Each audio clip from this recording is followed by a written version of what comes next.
Before COVID struck, the Charlotte Hornets were on pace to win just about 30 games last season.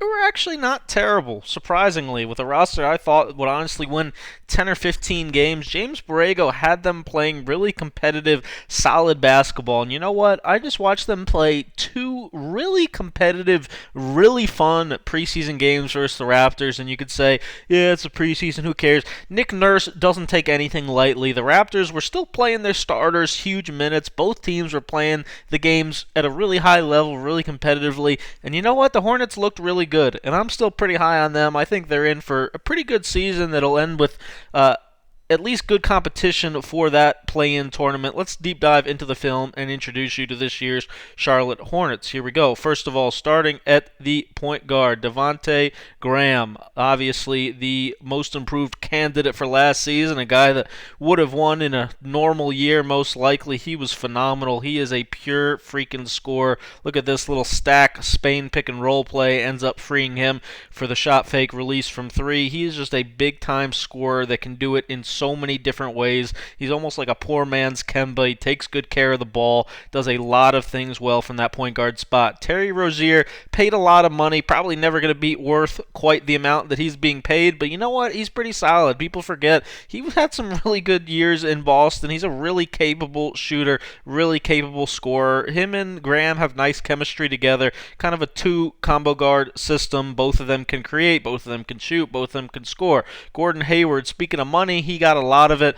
Is he worth it long term? Probably not, especially if he's ever hurt. But if he can stay healthy, people forget Gordon Hayward's really freaking good. So if he stays healthy, especially these first couple years, he's worth every cent if he's healthy. But again, that's the major question mark. But don't forget, don't sleep on this. This is a major boon, a major acquisition for this franchise. He is one of the best starting threes in the league. He's an all-star level player when he's healthy. And I think, again, that's a massive, massive loss for Boston. I think he fits perfectly into the Charlotte culture of how they want to play, how they want to get out and run, be up-tempo, sneakily athletic, does a lot of things really well. PJ Washington is most likely the starting four, still trying to prove himself as a shooter. 37% from three last season, but in the preseason he's really struggling at times to find the stroke. He's been short on a lot of them, but you see some of the flashes. He can handle himself a little bit in transition. He's got solid form. He looks like he can be that kind of floor spacing four who wants to play some five as well, but this is what I hope he does more of, especially at the four spot when he gets smaller guys switched onto him. He's got some decent post game. He's fundamental when traps come. He's pretty good passing out of them to find their shooters, and again, he's got a little old school feel to him, got some basic post moves, able to take advantage of smaller defenders down there. He's also springy, athletic. Here he is basically at the five, and this is what, even though he's a little bit undersized, only 6'7" for that position, he makes up for it with his athleticism, really quick second jump, good athlete, active. That's the way he needs to play, more so than just floating to the perimeter, although obviously he does need to be able to make shots if they're going to be the best version of themselves. Also needs to mix in more of this. Use that ability to space the floor to attack defenders' long closeouts, get to the basket more often. Seems like he should be able to do that with his size. With his size, also should be a more capable defender. Looks better this preseason. Active hands, getting some blocks. Look at him slap down at the ball here, take it away from Baines. Here he's going to be doing a great job being in help, stunting in and out, ending up getting a block. Active player. Cody Zeller is the starting five. He's probably best suited to be an elite backup five. That's really what he should be. And yes, he'll take some threes too, but I don't know how often you want him doing that. Shot 24% on 75 of them last season. This is kind of his main game. Loves to fake dribble handoffs, loves to drive in there, got a little bit of floaters out of pick and rolls. High IQ, high energy, high motor, but again, they really need to get a long-term starting five in there. Bismack Biyombo, again, perfectly solid as a third center maybe, but in the backup spot, he's a little overcast in that role, but he's not terrible. He's gotten better at just catching and exploding up to finish. He does his job, just not amazing at it. LaMelo Ball. Make sure you check up top if you didn't already. My draft scout on him, the verdict through 2 preseason games. Erratic, very erratic for sure, very inconsistent with the jumper like I kind of said he would be. Here he makes his first one off the shot fake. So the form doesn't look terrible when he holds it and does it well, but sometimes he's got the foot kick all over the place. He's got some terrible shot selection like here with 14 on the shot clock and Boucher right there to get a piece of it.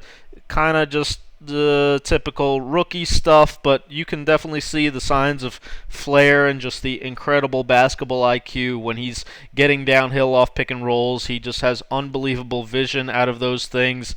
He is playing with amazing pace. You see the behind the back passes, the no look passes. He's got it all in his toolkit. And again, you just hope eventually they're going to need to get him a few better bigs because he needs guys that can capitalize off incredible baseball passes like this more frequently than Bismack and Cody. No offense to them, but yeah, you can't be missing this layup as a big playing 5-man in the league. But again, this is what he does. He's almost like a point guard version of Jokic. He just unbelievable at head manning the ball, tremendous baseball passes, loves to get rid of it, throw it up ahead to his teammates. And, you know, again, on this young athletic team, Miles Bridges getting some time at the 4. Good spin-out lob opportunities. Amazing lob passer. Gets out and runs a little bit in transition himself. Pretty good finisher. And then defensively, looked pretty active, pretty engaged. He'll end up wandering into a lot of rebounds, kind of the way Luka does, just because of his size alone. Good engagement on the pick and roll there. Good job being in a stance. Good job getting back on the ball, being active, communicating on the double switch there, getting back in the fight to try to get the rebound. Also had a lot of these plays, though. Way too loose with the ball at times. Kind of you see that he's not an amazing athlete. The floater was in the preseason just all over the place. Needs to really refine that shot. Defensively here, lack of focus. Just totally falls asleep. That breakdown is on him. Needs to be more focused, more locked in. Proved to be pretty charge prone. Got up in the air a lot, like he's going to do again here, without knowing exactly what he's going to do with the ball. Needs to take better care of the basketball. Needs to stop launching up for these ridiculous floaters. Needs to keep his head in the game. Can't be having plays like this when your team's already in the penalty and you give a Euro foul on a fast break that wasn't really all that bad, and then you realize, oh, they were in the penalty. My bad. Yeah, the coaches know it's your bad, but you're going to come over and sit there on the bench if you keep it up. Okay, you made a 3 preseason Toronto Raptors. Act like you've been there. You don't need to turn around. They've won a championship. They don't need to hear from you.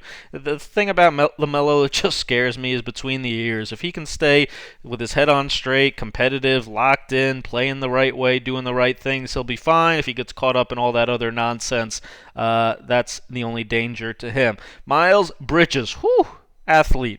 Definitely an athlete. Definitely old school game, throwback, vintage. Kind of likes to get the ball in those mid-post areas where he's fundamental. He's got good footwork. You see a LaMelo throw ahead here. How many teams in the league do this? Have like early post-ups with their 3 or 4 men in transition. That's kind of, again, that's Bridges' game. Even though that shot doesn't go in, that's a nice deep seal, nice move. Again, you see him catching it on the block, little spin, finds Bismack.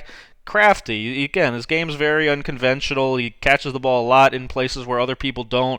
Likes to play out of the mid-range a little bit, but good feel for the game. Great pass here, turning the corner, finding Bismack on that empty side. Needs to be able to knock down threes more consistently. He's been around that 33% spot first couple years in the league. As you can see, a little inconsistent at times. Defensively, he'll come over, try to take some charges.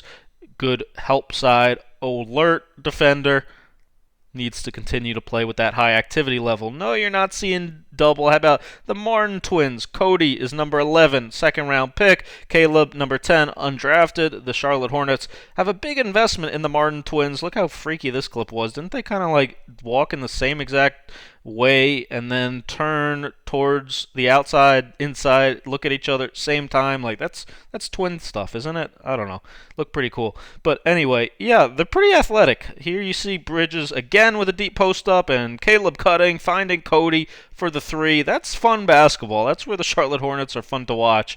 There's Cody, again, inconsistent from three. Caleb seems to be the better three-point shooter. Both of them pretty good athletes, high IQ playmakers.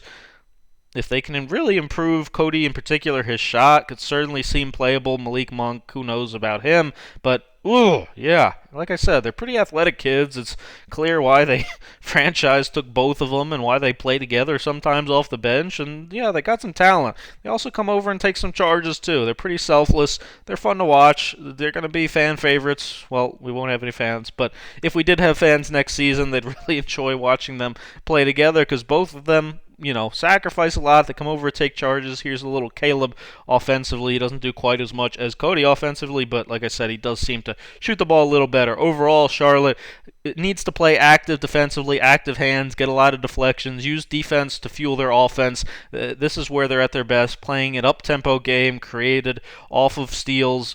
Graham loves to get out in transition. Hayward does. Rozier loves to take early shots, and that's going to be fun. LaMelo obviously wants to play at amazing pace, and that's where he'll be at his best ultimately once he settles down and can make passes like that one. Wow, yeah, he's pretty special when he, again, is locked in and doing things the right way. Overall, again, Borrego's done a great job. They move the ball side to side, multiple penetrations, unselfish, good culture being fostered there.